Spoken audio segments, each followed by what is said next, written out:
Part 1. The look that no longer plays. He smiled. As always. As he should. The smile is what remained.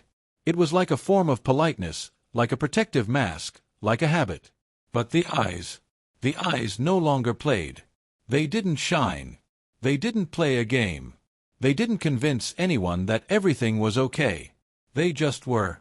Tired. Not from lack of sleep, but from the fact that no one asked, "Are you really okay?" He didn't expect sympathy. He didn't ask for attention. He just wanted someone to see. Not the surface, but the depth. Because the fatigue that lived in his eyes was not about the body. It was about the soul. About how long he had held himself in check. About how he learned to be silent, so as not to scare those who were not ready to hear the truth. And every smile was an apology for his existence. Part 2. The silence no one notices. He walked into rooms like a shadow. Not on purpose. It just happened that way. Present, but not noticed. As if his existence was the backdrop for other people's conversations. As if he were a decoration, not an action. He was asked, "How are you?" And he answered as he was taught, "Good. Just tired." That "tired" became a universal code. It meant, "Don't ask any more." It meant, "I'm not ready to open up to anyone who won't listen." Nobody asked what kind of tiredness he was. Nobody asked what he was carrying inside. And he stopped waiting for anyone to want to know. Because when you open up a few times, and you are not heard, you begin to close down forever. He was not closed. He was cautious. Because every attempt to be honest turned into silence that no one noticed. And this silence became a habit.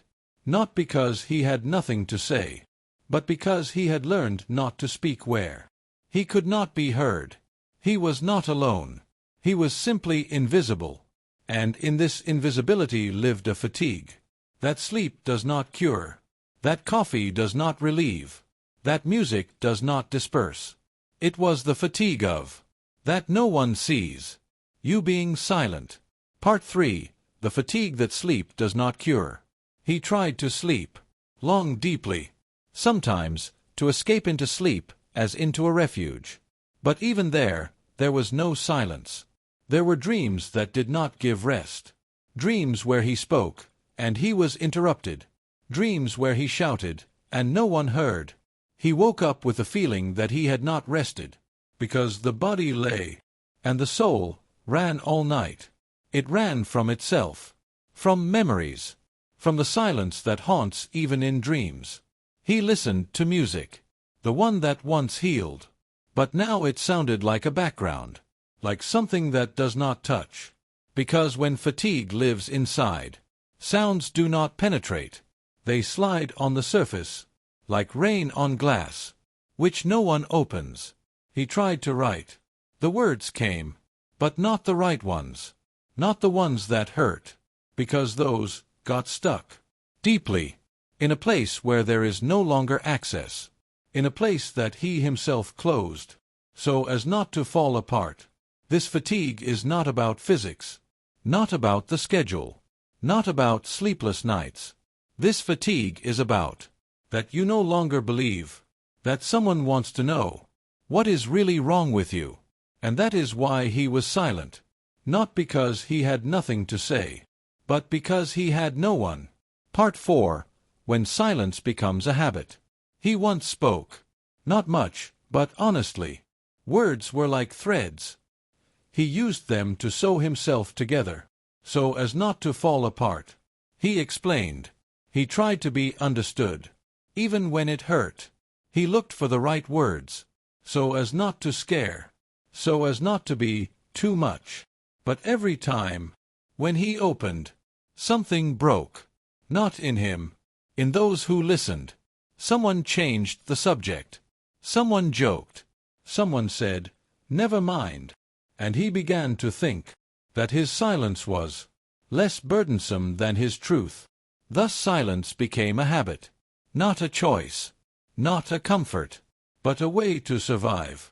In a world where emotions are drama, and vulnerability is weakness. He learned to speak briefly. He learned to smile when he wanted to scream. He learned to say, "It's okay," when inside he was a storm. And no one noticed how he disappeared, not physically, but emotionally, gradually, silently. Because when you remain silent for a long time, you become silence. And this silence is not empty. It is filled with everything that you did not say. Part 5. Those who remain silent the longest. He was not alone. And this is the most painful, because there are thousands of people like him. Those who smile, joke, work, answer, everything is fine. And no one notices that this is not an answer, but a defense. They remain silent not because they don't want to speak, but because they have already tried. And each attempt is like a blow into the void, like a shout into a room where everyone is busy with themselves. They have learned to be comfortable. They have learned not to impose themselves. They have learned to be easy for others and difficult for themselves. They are invisible because they don't make noise. They don't demand. They don't break. They are simply silent. And in this silence is a whole world. A world where every emotion is experienced alone. A world where every "I'm tired" is not heard. A world where every "I'm in pain" is turned into a smile. But this silence is not empty. It speaks. It speaks to those who can listen not with their ears, but with their hearts. And if you're reading this, you're probably one of them. One of those who remain silent for the longest time. Not because they're weak, but because they've been strong for too long. This video is for you. Not as an answer, but as a space where you can be yourself. Without explanations. Without masks. Without fear of being interrupted. Because sometimes, silence is what sounds the loudest.